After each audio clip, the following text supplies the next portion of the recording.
Masa suwe gur ngene. Biasane akeh no tenanan dingak-dinguk. Lho nek iki nganu lho modal-modal kawruh lawas, ngelmu lawas, lagu lawas. Heeh. Perlu yen ora ngono ya ilang, Mas. Nggih. Ilang nih ya njalukku yen wis apa ngrembaka meneh ya aja kesusu di hak cipta. Oh, bener. Mengko yen kabeh-kabeh lagu di hak cipta ora tau metu ning YouTube, akhirnya ora ana sing wani ngetokke terus ilang tanpa bekas. Ning ngeten Mas Gareng nuwun sewu. Dalem Mas. Menawi ingkang hak cipta niku bener-bener penulis utawi pengkaryanipun. Jadi upamane Mbah Narto yasa sarung jagung terus Mbah Narto menghak ciptakan atas nama Mbah Narto utawi condong raos mboten napa-napa. Justru itu yang mau saya rembuk, yen sing duwe sing menghak cipta ora masalah. Ning dudu sanak dudu kadang ora ana kaitane ngerti-ngerti menghak cipta itu yang jadi masalah. Lah kuwi. Ngono, mesake sing gawe akhirnya punah ora ana wong wani nyetel. Bener. Ngono, dari yamin iki metune ilmu. Nah, iki ilmu. Ayo. Ilmu bumi apa ilmu alam? Ilmu bumi apa ilmu alam? Lha ora perlu sing ado-ado sing dhuwur-dhuwur. Ngelmu sekitar orang berumah tangga, wong Jawa ki piye, ngopo kok kudu mantu. Saiki sing gampang wae. Iki lak Pak Parlan membuat anaknya mempunyai rumah tangga. Sampean wis rumah tangga. Wis. Rumah tangga iki tegese apa? Rumah tangga tegese wong omah-omah. Waduh. Antarane lanang wedok padha tresnane dipangestoni karo wali, kyai, bar kuwi dadi siji ning omah nurunke anak. Kuwi penemu sing ora iso didol. Lah pancen ora tak dol kok penemuku nyapa penemu. Lho, tegese didol ki iso bermutu, berkualitas. Yen kowe piye? Rumah tangga kuwi 4 suku kata. Rumah tangga. Ru ki ruang untuk beribadah. Dadi nawaitune wong rumah tangga ki kudu ibadah. Dadi ruang untuk beribadah. Mah itu maha besar pahalanya. Bayangno, wiwit ijab kabul nganti kukuting jaman utawa kukute yuswa. Nganti mati. Jadi durasinya panjang, mula pahalane gede. Tanggung jawabnya dunia akhirat. Mula yen wis rumah tangga aja digawe sembrono. Ewadene garislah yang lurus menuju keluarga yang sakinah mawadah warahmah. Iya. Aku ki apapun yang saya ucapkan pasti tak lakoni, Mas. Ewadene gagal kuwi keri. Sementing tetek sik ya. Tetek sik. Apa kok wong rabi ki dadakake kembar mayang? Loh. Lah iki yen iki aku dudu wong dekor. Loh. Ora perkara dekor sing seniman ki ya kawruhe tekan kono barang. Lho lah kok kawruhe karep aku. Ning lajen tak kowe ra dekor bojomu lak tukang rias. Iya. Lah ya kudune ngerti kembar mayang ki maknane piye? Kembar ki padha. Terus mayang kuwi mabuk tegese mabuk tresna. Mabuk tresna wong loro, kembar wong loro lagi mabuk katresnan. Kembar mayang kae lak ana mabuk kepayang kuwi saka mayang kuwi saka kepayang kuwi. Jawabanmu ringan sekali. Loh, pancen ora tak timbang kok, Mas. Kembar mayang, kembar iki tegese antarane manten lanang lan wedok iki kembar atine. Padha-padha sing duweni rasa tresna kepengin bangun baluke Wisma iki kembar. Hati-hati lho, aja kleru lho. Lanang apa manten kaloron kembar jenis kelamine hati-hati lho. Lho, ora enak to lek ning kene nganti kaya ngono. Lah, kembar bab katresnane padha bobote. Napa diarani kembar mayang? Mayange apa to? Mayange kembang jambe. Kembang jambe ki lho, wite jambe ki titenenoke salah satu pohon yang tidak ngepang. Mulut diarah didongake muga-muga temanten sakloron becik Mas Mbak Briyanti karo Mas Fatan ki katresnane ora ngepang ning ndi-ndi. Mbak Briyanti tetep tresno Mas Fatan tetep tresno Mbak Briyanti. Mula jenenge Mayang. Nah, saiki sing takon aku tak lha ndi to padi-padine iki? Ora ana kembar Mayang. Janur kuning. Janur kuning. Heeh, janur kuning. Nur ki tegese sorot. Sorot itu sinar. Tegese cahaya dari Tuhan menyoroti kepudhaan mempelai mergo didongake karo wong pirang-pirang ngono kuwi. Mula janur kuning. Kok ngopo kok janur kuning dipasang blenduk?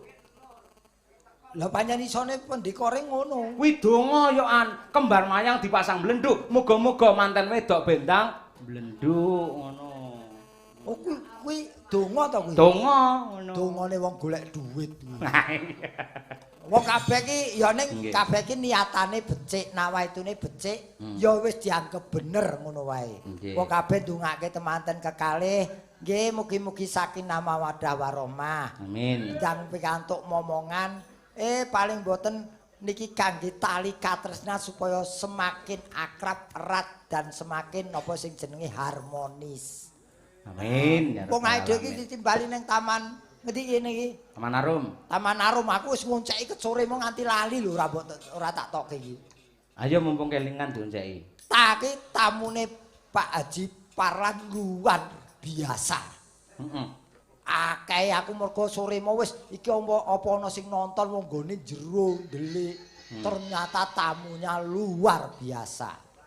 Ya. Mantu ujubipun keperluanipun. Asmanipun temanten Mas Fatan kalian Mbak sapa ki mau? Mbak Briyanti. Briyanti. Terus taman asmanipun mau wis. Terus burine apa? Rum kuwi tak gadekke loro. Ru karo M. Rumangsa bungah penggalihipun Pak Haji Parlan mula gelar tontonan wayang kulit dalange Ki Cahyakutadi utawi Ki Yoyo. M Mas Gareng saking Semarang kancanipun. Pokoke ora gelem keli pokoke. Mas, mosok kaya ngene perak, Mas.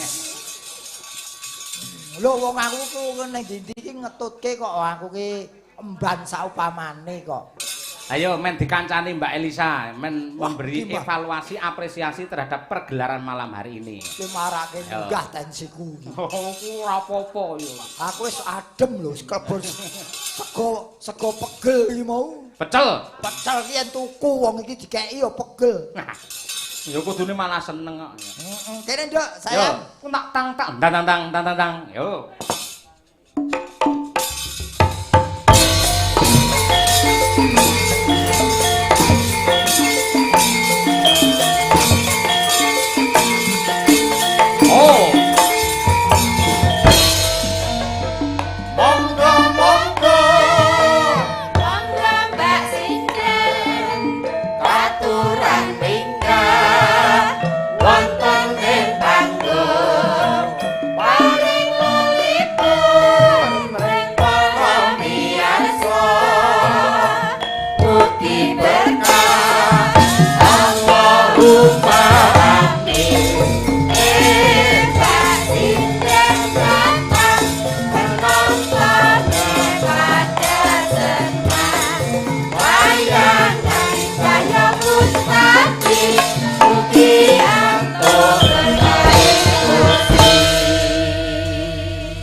Bar dices aja wis jam yamene barang kok isih bengok-bengok. Pecel tadi lho. Oh, dices pecel. Iya. Energinya tumbuh lagi. Pecel. Pecel. Ya, itu apa? Pecel. Dipecel kuwi kowe apa? Pecel kok pecel. Sego pecel nganggo peyek.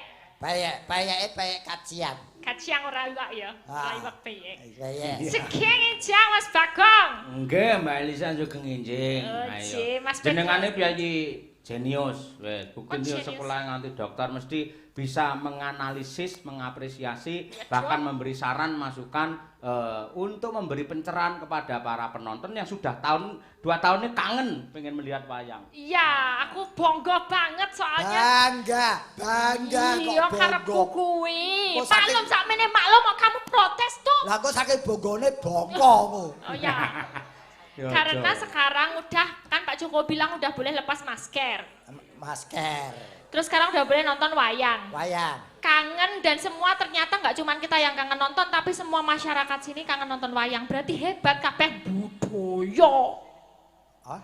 Budaya. Budaya. Budaya itu hebat banget. Budaya. Iki sakmene iki saya tambah penonton live streaming tadi berapa bukan sih 2.600. Kuwi sing sing cahya Kuntadi Channel. Kuntadi Channel Lulu masih ada Kesi. Sukesi Rahayu. Terus sing Heeh. Pak Gareng piro? Gareng. Aku Gareng siji Subagio. setengah. Siji setengah ki sapa wae kira. Loro bojoku siji, Heeh. terus anakku melek merem siji. Loh, Separuh ya. sampean melu nyetriming to? Ora. Ora to. Kae lho, Tapi udah streaming sang lho. konten, udah tadi udah nyuting semua. Oh. Wis Kae siap. nganu kae lho, Sakri ya lho. M Sukri kok Sakri. Mbok aku Sakri kok. Anu yo, aku arep takon ngene iki. Panyawangmu yen Yahmene wis sik akeh sing mirsani iki, kowe piye menilai piye? Kok do selo ya? Kok Kok do selo ngono lho? selo iki? Selo maksudnya tuh ada waktu. Saiki wong do nyambut gawe, toh, nyambut gawe tekan bengi. Bar kuwi bengi tekan esuk nonton wayang, sesuk nyambut gawe meneh. Berarti iki siji selo, loro saking kangene saking peduline karo wayang kulit ngono lho budaya Jawa. Biasane kalau hatinya senang, merasa terhibur, tidak merasakan ngantuk, tidak merasakan kesel. Kok iso ngono Tergantung pikiran karo atine. Mula Bahagia. ya awake dhewe nyambut gawe sing tenanan supaya sing mirsani terhibur. Terhibur, betul-betul. ya. Dan malam hari ini luar biasa. Dari dalangnya, terus sanggar Madangkara, pelawake. Madangkara. Madang. Koro ki kacang. Kancane dele ya. Nah, kacang koro. Ya, itu semua kan kabeh sempak sedaya. Kowe iki tak wetak tenan lho. Kompak. Nah, ya aku bilang apa? Sempak. Kompak kan satu. Sempak ki semangat dan kompak. Nek kompak tok ora semangat loyo. Apa nah iki nggon pernikahan iku kudu luwih semangat meneh. Nah iya aja Jadi kan- ngono kuwi to, kok ucapne ngono aku mak brinding ngono. Terus berarti kompak tok. Aku ora cocok. Kamu gak semangat. Aku ora nganggo. Loh, Masa makare? Apa sempak? Kamu ora gak nganggo. semangat sama kompak. Aku rasa nganggo apa-apa tetep semangat lan kompak wong iki dipirsani wong akeh kok. Cetok, wis lama kita biasanya ngantu-antu neng omah mau nonton streaming. Susah rada di dagelan mung ditonton karo kamera, bulane sing nonton neng kon streaming akeh. Le mbayangke mengimajinasi kan angel ya, Pak Di. Itu nanti jadinya tuh jadi banyolan rusak. Mergo sing nonton langsung ora ono, sing ono ki malah ning walik kamera itu. Nah. Akhirnya aku cek dhewe dagelane banyolane dadi rusak. Rusak. Tidak terarah. Ya terarah yo ngene iki. Ngene Sing ngrasake. mirsani Lucu akeh. kabeh. Wah. Sing mirsani akeh, bali disangoni. Ya, ngono Loh, lho. wis semangit. Berkah ya. Semangit. Ayo saking semangate Semangat semangit. ditempe, tempe. ning ngene lho, Mbak. Niki enten. Nah, iki penting banget iki. C. Saking tuan rumah, berarti Pak Parlan. Pak Parlan. Nggih, aku mau maca lho. Menawi kepareng Pak Dalang. Pareng. Gosek to menawa. Lho tuan rumah sing njaluk kok ora entuk piye? Ya diwaca sik, engko kan Piye, iso piye? dipertimbangkan dhisik. Heeh. Mbak Elisa kasuwun ndalang sekedhik. Matur nuwun. Lah niki ingkang menang jawab Mbak Elisa. Nggih, niki wae nek bawa kan 150, Pak. Nek dalang niku mbut paling boten nggih ping 4. Iki pawaan perahu bocah iki. Lah pripun? Pindah gono njaluk tambah iki. Iki Iki amplop ora tak buka lho, iki ning jero enek. Onten amplope. Iya. Anten isine anten amplop. Ah, ngoten niku lho. iki ana Jane kula mboten ana pengen. sawere kuwi. Ana sawere. Coba tak intip e. Digagapi, grenjel ra. Endi iki? Ora ana. Semangat. Kon semangat. Ya kita tanya. Iki ana lho, iki delok ta. Endi? Lah kecilik. Nyoh Mungkin aku wakil kon Pak gosok Parlan. meneh ya. Aja ngrembug kuwi to. Nyoh kita tambah nyoh. Ki nya, wis. Tenan iki. Lho tenan. Oke, yuk. Kosek kok tak siarne sik kok urung-urung kok yo lho. Iki Semangat ya aku. dalange ganti wedok. Heeh. Sindene ganti lanang ya. Kowe. Oh, murah. Ya golek liyane. Kausul kok ditemui. Nggih, supaya saya semangat para lenggah men Mbak Elisa Lendalang nggih PD nyuwun oplos rumiyin. Tepuk tangan untuk Mbak Elisa. Lho iki longko lho iki. Ya, ya. Trepek sama sih. Yo kene.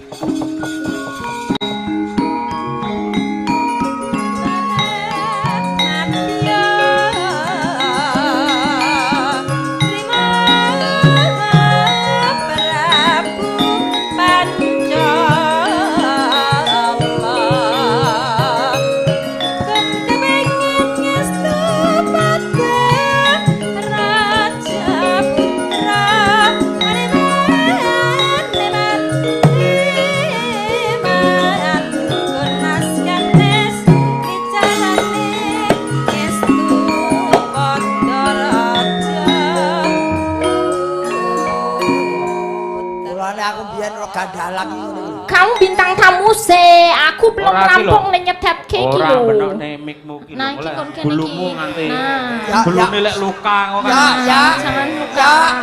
Ya. Nah, gini, makasih. Ya, urut tuwa. Wong urung-urung kok nyandak. Aku nang kene aku dapur budi. Aku ora gelem dadi dalang ya kuwi lho. Ya. Dadi gulune dijiret. anu ya, dadi bintang tamu ya. Yo ndasmu ora.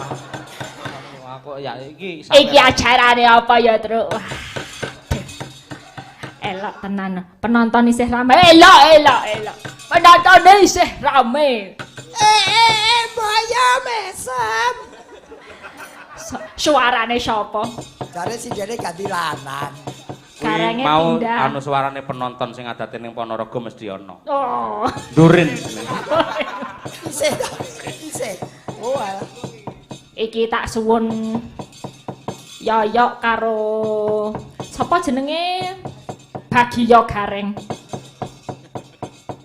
Do nembang wong loro joget bareng ya.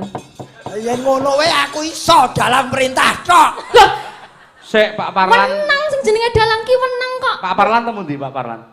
Niki jenengan salah besar Pak. Niki bareng kula kan maju kula kon joget niki malian. Sik.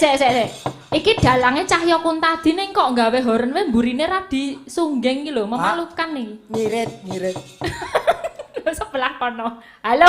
Sebelah kono to. Lah iki nek saiki nek tanggung jawab, nek dadi bintang tamu ki ya angel padahal. Suluk sik. Ayo jajal suluke. Sukra mangkara tambak mendo tete. Tepuk tangan Pak. Nggih. Tete kalopo sumawan cita anggara rekoto buta maesa respati mintuna ekuti tricatur panca satsapta hasta nawadasa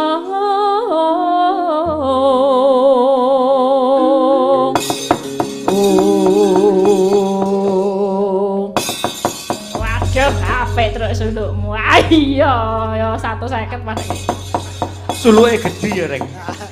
Kowe lagi suluke gedhe. lah apa liyane suluke Ya tekan suluk tok kuwi kok.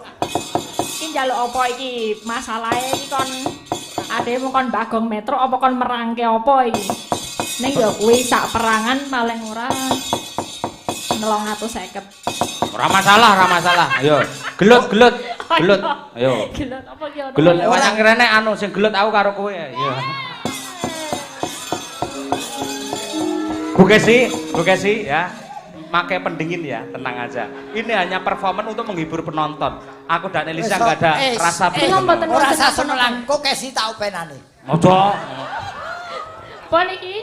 Iki wayange iki. Oh, sida merangke. Itu no. Waduh. Nduk, perangke wayang nganti tugel gapite. Gampang nek nugelke. Ah, sayo. Di Yudi, Oke. genderane di. Yudi, sapa jenenge kuwi? Daryanto dadi ora. Tapi tak ganti apik lho Yudi lho. Yes. Ya, perang, yo. Nggih.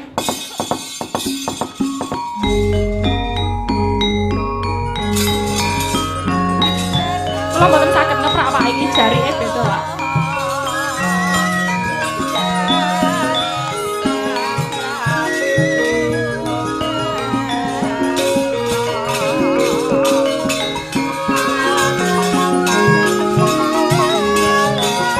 Dokter.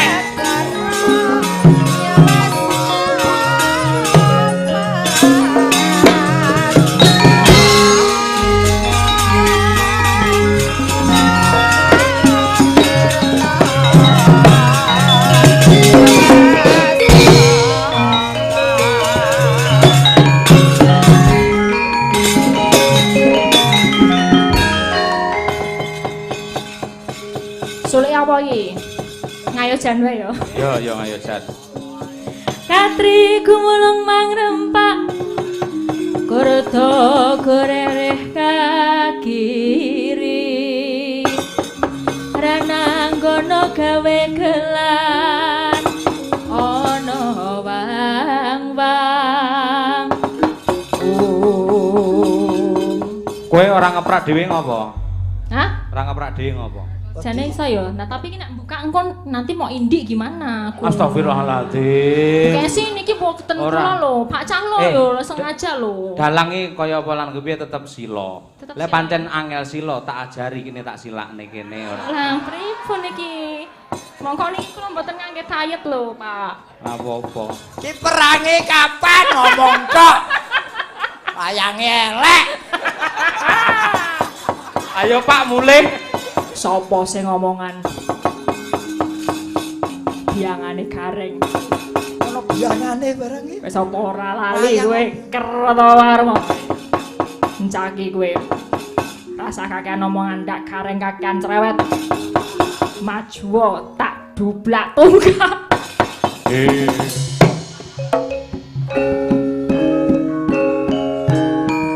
Jarweng jarwo. Oyok jono.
Oplos. Ampun, pariwarna. bisa. Tenang saja, aku bisa. Aku kok nggak diajak. Kasih. Aku kok nggak diajak. Kamu sudah tua sih, jadi nggak ikut. Kan masih bisa. Ya alah dinya. Ini niku. Enak nyuda gaweane Yoyo. Nyambutan nggih Bu Kesi niki ngomong pamundutan nggih. Wis to. Teng kene iki bojoku wis tak liarke Elisa. Wis tak liarke. Padake kewan aku. Kesi iki wis ora cemburu wong Yoyo wis dikebiri kok. Ora dikebiri. Apa? Ning cilik pancen. Ayo. Aku Elisa iki tenan. Elisa mayang ngono wis ora. Seto. Apa iki apa? Rungono. Cilik kok anake papat. Wah iya, cilik atiku ngono lho. Anggere berhadapan kepada wanita itu aku pasti kecil hati gitu. Ayo cilik iki ora dinas ya tiwi kromo. Iya. Wong aku Elisa mayang ya ora tak gagas. Aku gagas kopiku. Walah. Iya. Iya. Kayak seneng YouTube ya. Sedintane YouTube. Padahal Dalam. menika enten penggemar saking Amsterdam lho yang Loh, selalu Di. setia Pak memantau. Oka Wibowo mesti. Lah, Elisa siapa to? Apa aku? Siapa? Pak Oka. Oka Ikut toh? berpartisipasi. Kenal. Mesti nyawer terus ngersake tembang kuno jenenge petis manis. Si nembang Mas Taslim duet Karo sapa? Karo tas kresek kok. karo Bu Kesi. Oh. Tuh wis mulai Mas Taslim. Mas, ayo tas awake dhewe ngadeg, awake genti Bermesraan. mesra-mesraan. Alah, genti manas-manasi genti. Oh. Ayo Taslim, tak Elisa, ini tadi dari Pak Parlan ini untuk kamu. makasih. Ya. Ini ya. Iyanya mau saya masukin tapi nggak bisa. Makasih. Ya. Salim. Iya. Aku debut. Aku wegah karo Elisa Lah kesel. apa? Kakean polah. Ngeslay angel. Nggih, pamundhutipun menika riyin. Aku golek sing mat-matan menyuruh lho.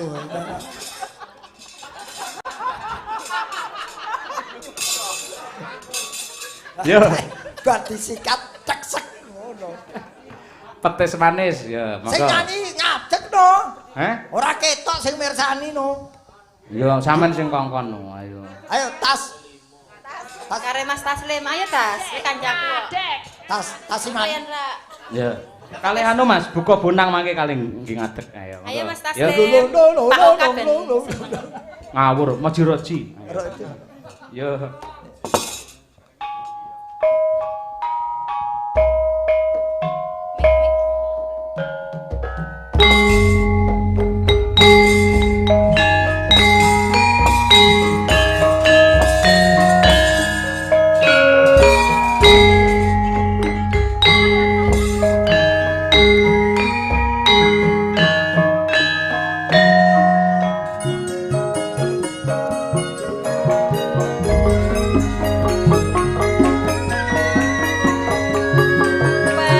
petis manis bungkus tebu saumpama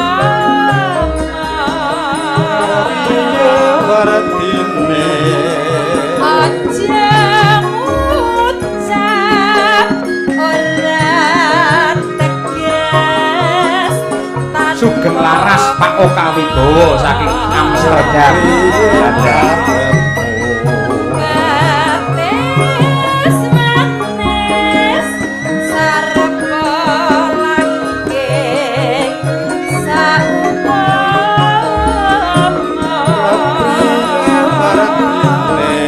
aja ngucap yen to amung sapugono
Matur nuwun.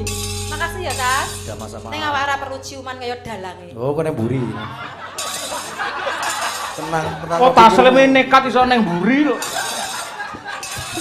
Neng Kes. Ka lho, selakoi ka lho. Kes, tak dudui nggonaku ana dukun santet mati. Lampine. Iki mau kanca-kanca pengendang terutamane ora ngajeni dupe sing nembang taslim terus malah kentrungan dhewe. Bates manis dunduk kedarake wong goleki gendruwo jare. Kuwi dembo kaya selo kok. Pak Sicuk tasih lenggah mboten nggih? Tasih. Sing ndi wonge? Tasih to. Tasih nggih Pak Sicuk. Pak, sapa asmane? Ingat badhe kepareng nyekar wonten panggung lan ugi menawi tasih lenggah nggih Pak Tikno menika badhe bawa kian. Nggih. Dinten riyen monggo saged. Anu ingkang kala wau eyang mbah sing sepuh boleh. Sing sepuh wae yen mboten nggih Pak Tik rumiyin, monggo. Nggih, monggo. Pak Tik, sinten kemawon ingkang kersa rumiyin monggo. monggo ingkang badhe nembang. Pak Tik. Wah, Pak Tikno. Monggo, Pak. Monggo. Iki nganu lho ki asmane merintah wong lho ki. Kae le Tikno.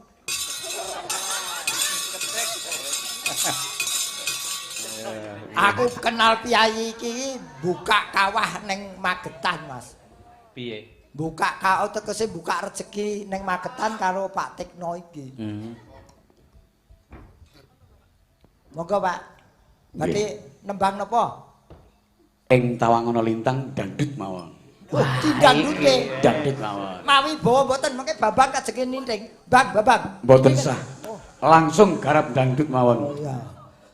Namine pun Babang Suyu. Matur suwun Kang Cahya pun tadi sampun menghibur masyarakat Magetan. Nggih wonten Muga-muga panjenengan panjang umur sehat saya kuncara. Amin. Jarabal alamin matur nuwun Pak pangestunipun. Nggih. Mbak Elisa mbok dikancani ngono Mbak Tik lho. Ha kuwi. Ya. Pak dipun kancani. Dipun dikancani Mbak Elisa pripun raose, Pak? Mboten napa-napa. Mbak Bitari pun sare to. Oh, saya jeglek ning kono. Oh, Bu Bintari jan pasuryane langsung wabang. Muga-muga sedaya ingkang rawuh panjang umur sehat murah rezeki. Amin. Pak Parlan panjang umur sehat ndang pinaringan putu. Amin. Monggo. Tepundi? Loh.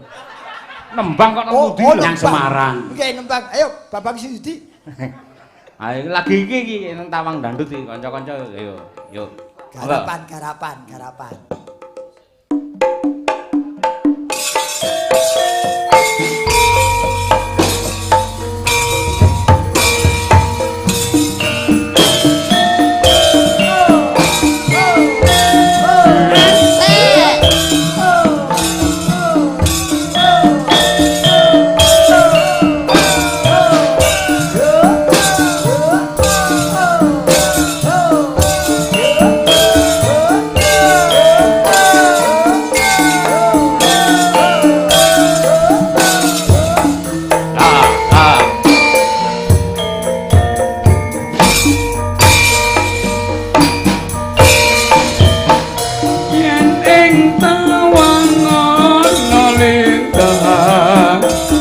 Ayo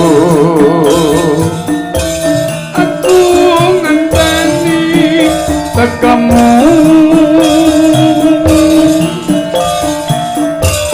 marang meko ing akoso mas sun takok nepat wargamu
tegamu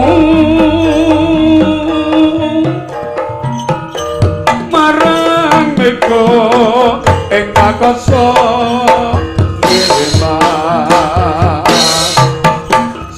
takone pak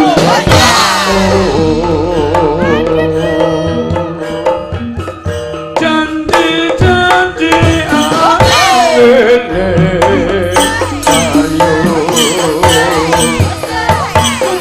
mujud rasa ning ati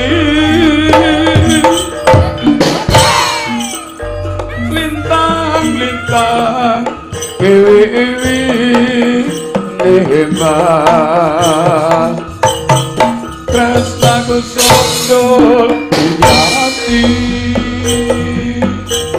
wayahe jasa ono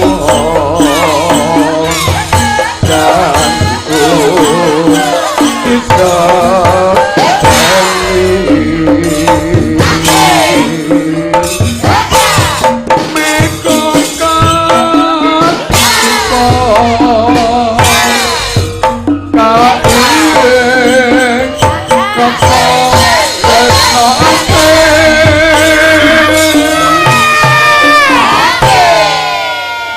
kadang kula Pak Sopyan niku anggota DPRD. Nggih. Mengke ugi kasuwun berkahipun. Wah nggih, nggih. Nggih sekalian garwa tesih nenggani. Nggih. Yen ing tawang melintas wong ayu. Ono tani sing ati.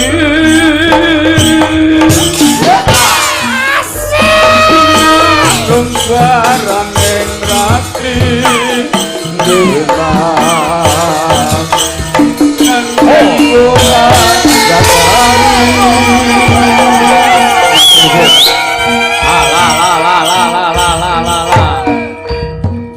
Ereng, joget ereng.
Namanya kreasi tabuhan ini macam-macam. Sir pondele kosong, sir pondele kosong. Iki jaranan ya. Jaranan kok sa. Ya. Wah, apa-apa itu harus dikembangkan supaya tidak menjenuhkan di telinga pendengar. Iya bener-bener. Sinten wau Pak Muklis. Tekno ngebade anu Pak Sopyan. Pak Sopyan. Pundi Pak Sopyan entas lenggah monggo Pak. Mriki. Wah. Saja iki wah bintang film lawas iki Sopan Sopyan. Niki nggih anggota DPR. Oh nggih.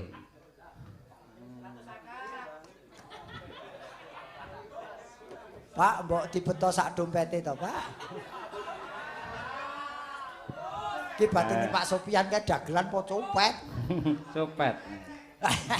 Pak, matur nuwun sampun partisipasi. Monggo Pak, mriki Pak. Niki mumpung dipun gelar anu gamelan komplit. Inggih. Ngersakaken. Nderek ajar Mas Bagong. Nggih. Dalem pundi Pak Sopyan? Kula Ngariboyo. Oh, Hariboyo. Oh, Ngariboyo.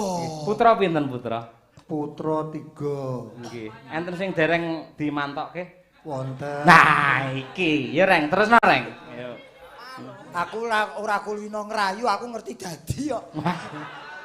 Ya sing kulino ngeten nih Pak, mumpung niki enten Dik Cahyo, enten kula, enten Alisa lan rombongan benjang menapa. Oh. Langsung ae. Wong taksih SMP kelas tunggal niku. Diara kowe. SMP kelas tunggal. Nututi apa ora awake dhewe iki? Nututi. Nututi. Heeh. Nututi, kudu nututi. Amin. Semangat. Pun kula tenggo Pak dawuhipun Pak Sopyan benjang menapa mantu timbali. Ini alhamdulillah rumiyin namung wonten angen-angen sedaya. Ningali namung wonten YouTube alhamdulillah niku kepanggih. Nggih. Kepanggih sinten, Pak? Lah Mas Cahyo. Wah, Mbak Kesi kelingan kalian zamanipun Pak sinten Pak Wakil Gubernur nika nggih Pak Naryo. Pak Sunaryo. Nggih Pak Naryo. Nggih. Nek menika teng wingking niki lho Pak Naryo punan nggih. Kula anu apa? Nggih Bapak. Oh niku. Terus ini yang Mbak Elisa ini primadona kami di YouTube tapi di YouTube. Nggih. Nah, mumpung ketemu kami tolong difoto dulu Mas. Waduh. Arep selfie munggah panggung, Pak. Nggih. Pripun Pak? Sajake karo aku ora percaya. Wedian HP-ne tak playokke aja. Mbak Elisa. Nuwun sewu Bu Sopyan mboten sah cemburu. Nah, nggih. Bu mengke foto kalih kula Bu.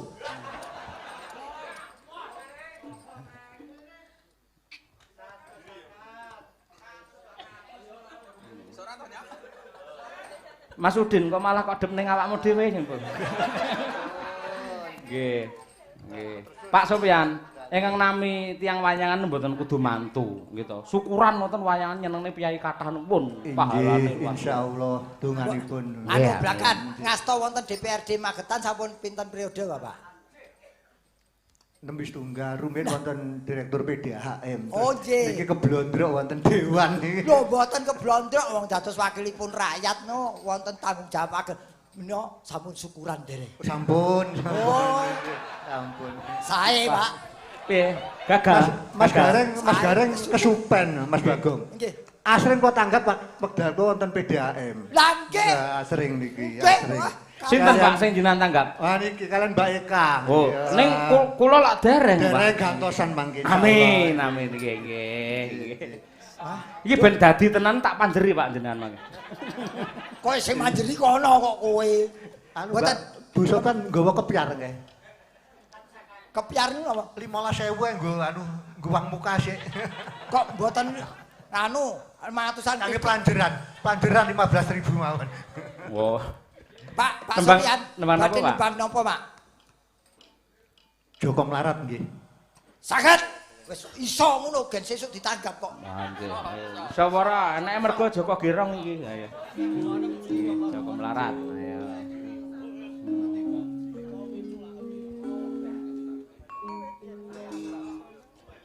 Wis pokoke diatabuhi pokoke. Wis pokoke ditibani ngono lho. Ngres tak tungtang lek temu dhewe. Ayo. Mosok. Ya, Pak.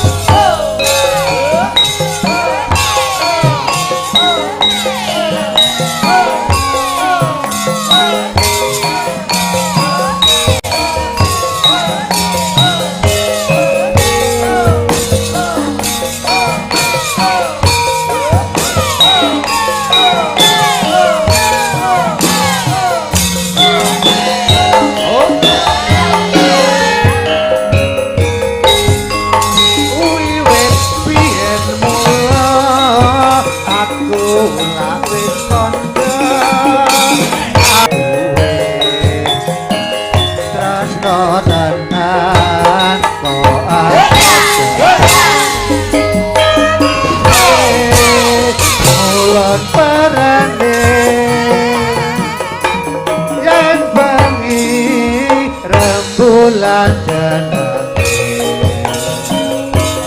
esuk tempe sorene janji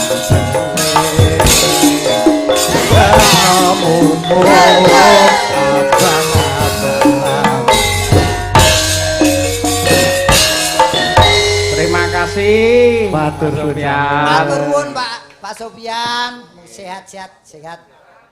Wis pokoke angger aku wis. Reng. Alah, Pak. Oh, lah menggo. Aduh, matur sembah nuwun Pak Sofyan. Gareng prongos gareng. Sae, Pak, sae. Sae Pak Sofyan. Piye? Pinarak lho, Pak. Kabeh ki rezeki sing ngatur Gusti Allah. Sing ikhlas. Ikhlas. Aku ki wong ora tau ngrundel mburi. Lah muni pinarak Pak karo menteleng apa? Lah pitekno nggone adoh aku ya bengokno. Wah. Aku ki pokoke anggere kepethuk suwan dong ding wis marem aku. Diajeng Chandra Mulya nduk Chandra kaya apa Likita. karo Ya. Mbak Elisa ngono. Ya. Tadi winakani apa? Pamundutan ninggal katresnan ya, Pak? Nah, kuwi, heeh. Mumpung petuk iki karo Mbak Elisa. Aku kok ora disepoti to, Mas. Kok ora disepoti to. Foto, ayo.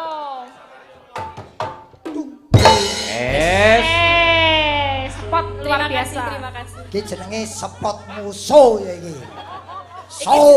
Iki jenenge ora sepoti, Pak De. Apa? Nyepoti. Iya panjenengane. Enggak pareng. Wah. Iki mau arep munggah nyepot sendal sik ngono lho. Horok to. Manku wis temoto. Kata-katamu semakin binal. Astagfirullahaladzim.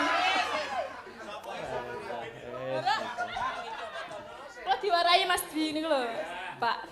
Apa awakmu atikan dhewe? Tujune imanku kuat, calonku mantu ya iman. Kuat banget aku kok. Kuwi aja menyek lho, di. Piye, Mbak? Pacaran bertiga ya. Oke, siap. Sama Umi. Oke, ya kene Alhamdulillah sehat. Sehat. Jenengan nggih waras? Oh, pancen penyakit bocah iki. Horok to. Takon wong tuwa kok jenengan nggih waras. Masa aku edan kok nggih. Mboten to. Oh, ya ora edan ya ora dadan putih bunyi-bunyi amene iki. Berarti edan. Ya meh. Iki lho mending cah iki lho menengan dinas-dinas mangane akeh. Cah alim kok nggih. Lah, ngene kok duwe pacar. Wes genah diapusi kowe. Ora malah kuwi sing ngapusi kok. Oh, Ayo. kok. Yo, dalam lagunya ya kuwi ninggal katresnan. Coba kaya apa? Mas Bobot? Pakai apa enggak? Jangan jual mahal gitu apa. Masa semalam hanya bunyi sekali ya.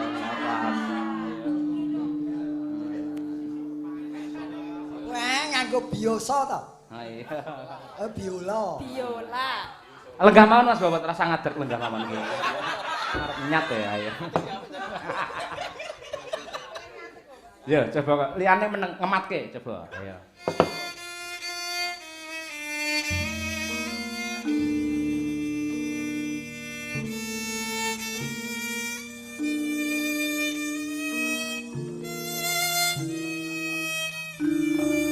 Bisma. Apa sing mbok gayuh Bisma? Grates.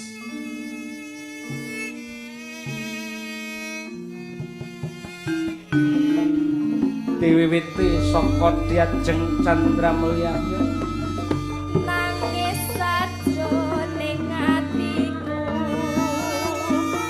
Nalika sliramu ninggal aku. Apa sliramu ra krasa.